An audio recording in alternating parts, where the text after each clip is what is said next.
अस्सलाम वालेकुम व्यूअर्स। आज जो मैं आपके साथ रेसिपी शेयर करने जा रही हूँ वो है मटन कीमा फ्राई विदाउट टमेटोज़। तो वीडियो को एंड तक देखने के लिए आप मेरे साथ रहिएगा।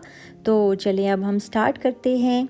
एक कुकर लिया है मैंने और उसके अंदर मैंने 5 टेबलस्पून के बराबर कुकिंग ऑयल डाल दिया है और इसमें जो है वो 2 छोटे प्याज चॉप करके मैंने इसके अंदर डाल दिए हैं। बारीक चॉप कर लेना है और डाल देना है। और लहसुन जो है 1 टीस्पून लहसुन का पेस्ट है वो डाला है। और लाल मिर्च है 1 टीस्पून डाल दी है मैंने। और हल्दी 1 टीस्पून और इसके बाद नमक है वो भी 1 टीस्पून मैंने इसके अंदर डाल दिया है। और उसके बाद जो है वो खुश्क धनिया है मोटा कुटा हुआ है, ये मैंने 1 टेबलस्पून के बराबर खुश्क धनिया मोटा कुटा हुआ इसके अंदर डाल दिया है। और उसके बाद जो है ये सारी चीज़ें डालने के बाद इकट्ठी डाल देनी है। और उसके बाद जो है इसको हमने अच्छी तरह से मसाले को भूनना है। और बग़ैर टमाटर के हम ये बना रहे हैं। तो अब कीमा भी इसमें डाल देते हैं। जो कीमा है वो मैंने मटन कीमा आधा किलो मोटा कुटा हुआ कीमा भी है वो आधा किलो मैंने डाल दिया है। और अब इसको हम अच्छी तरह से भूनेंगे और ख़ूब अच्छे से फ्राई कर लेंगे। और फिर उसके बाद जो है अच्छी तरह फ्राई करने के बाद थोड़ा सा इसमें अगर साथ लगने लगे तो छींटा भी लगा सकते हैं। और फ्राई करने में इसको आपने 10 मिनट देने हैं। फिर उसके बाद जो है वो मैंने इसके अंदर डाल दिया है 1 गिलास पानी।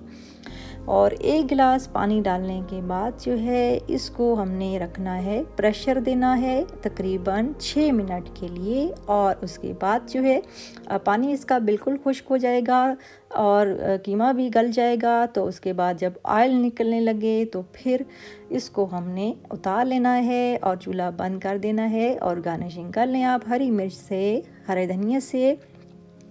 और इसमें जो है वो बाकी चीज़ें भी आप अदरक वगैरह भी डाल सकते हैं। इसमें मैंने गरम मसाले का इस्तेमाल भी नहीं किया है और टमाटर का इस्तेमाल भी नहीं किया।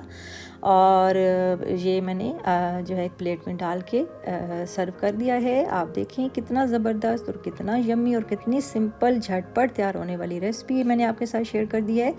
और आप इसको जो है वो दम पर भी पका सकते हैं। थोड़ा सा पानी या दही डाल के उसमें इस कीमे में आधा किलो कीमे में आप आधा कप दही डालेंगे और पानी डालने की बजाय आप इसको दही में ही दम देंगे तो और भी टेस्टी बनेगा इंशाल्लाह। तो ये छोटी छोटी रेसिपीज़ या टिप्स होती हैं जो मैं आपके साथ शेयर करती हूँ और आप इनको नोट कर लिया करें। और वीडियो अच्छी लगे तो लाइक शेयर और सब्सक्राइब भी लाजमी कर दें और वीडियो को एंड तक लाजमी देखा करें ताकि आप से कुछ भी मिस ना हो जो मैं आपको रेसिपी से मुताल्लिक या टिप्स देती हूँ।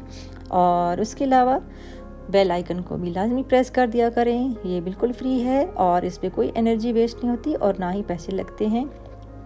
और घर बैठे मुफ्त में आपको न्यू रेसिपी, अच्छी रेसिपी आपको घर पर मिल जाती है और वो भी बिल्कुल फ्री में। तो अपने कमेंट्स का भी जो है वो लाजमी इज़हार किया करें, कमेंट बॉक्स में लाजमी लिखा करें कि आपको कुछ नया सीखना है, कुछ जानना है, रेसिपी से मुताल्लिक कुछ पूछना चाहते हैं जो समझ नहीं आ रही तो लाजमी अपनी राय का इज़हार किया करें और पूछ लिया करें। तो अब मुझे दीजिए इजाज़त। अल्लाह हाफिज़।